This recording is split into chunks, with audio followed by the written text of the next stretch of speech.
A lot of us are coming back from a long weekend and looking ahead to our next vacation. For some, that next trip might be with some friends, and that can be tricky when it comes to money. Experian has some tips that will help you manage the trip in a financially smart way.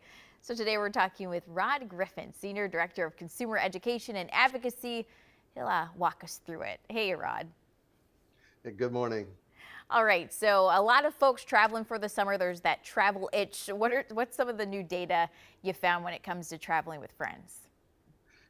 Traveling with friends, what we heard from a recent survey was that it can be extremely rewarding and a lot of fun, but it can also be very stressful. So, especially around money, and so it's you have to kind of have to know who your friends and what your travel style is, and you can find yourself in some difficulty if you don't plan ahead. Oh, absolutely. I mean, there have definitely been some trips where it's like if we didn't make an itinerary, things would have went left really fast. All right, so once you get on the trips, what are some of the most popular experiences on those trips?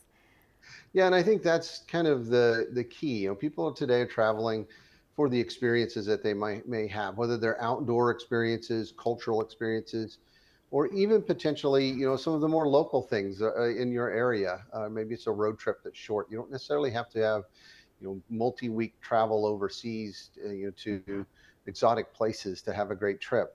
And what we found was that Gen Z in particular struggles a bit with two things: one, how to share costs, and two, uh, disagreements on how much to spend. The financial challenges that come into play.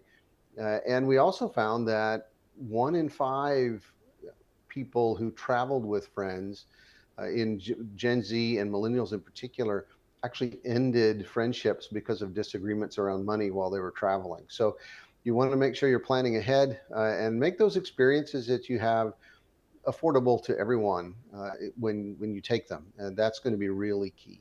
Yeah, we don't want those friendships ending. Okay, we need help, Rod. How can we make the most of our vacations while staying within our budget so we're not losing friends over this? Yeah, the keyword is budget, and use the financial tools that are available to you. So you need to plan ahead. I travel, and my wife and I, with some friends regularly.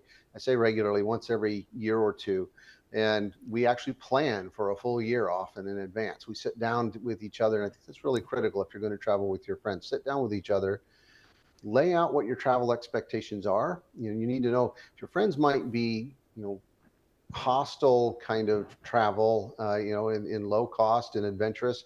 And you might be more of a luxury hotel kind of person. So you want to make sure that you agree on where you're going to stay and what your expectations are, as well as what you can both afford, and be respectful of your financial realities. I think that's really going to be crucial. Budget's a key word. We often don't like that word, but it really makes the trip better. And then use financial tools that are available to you today that weren't in the past. For example, Experian, we like to think of ourselves as your BFF, your big financial friend throughout life. We can help you find credit cards, for example, that would offer airline miles or discounts on hotels or discounts on meals that would help save money on that trip and make sure that trip is more fun and exciting, help you share those costs more effectively, and give you some financial advantage. I always tell people, though, if you're going to use credit, make sure you're using it as a financial tool. Make sure that your budget pays for that trip in the end. You don't want to take on debt. That can really cause some stress. Oh my gosh, I think you've just saved a lot of friendships. Okay, shorter trips, budget, maybe a credit card with perks. All right, Rod, thank you so much for all the advice. We'll have more on Experian's findings at kare11.com/noon.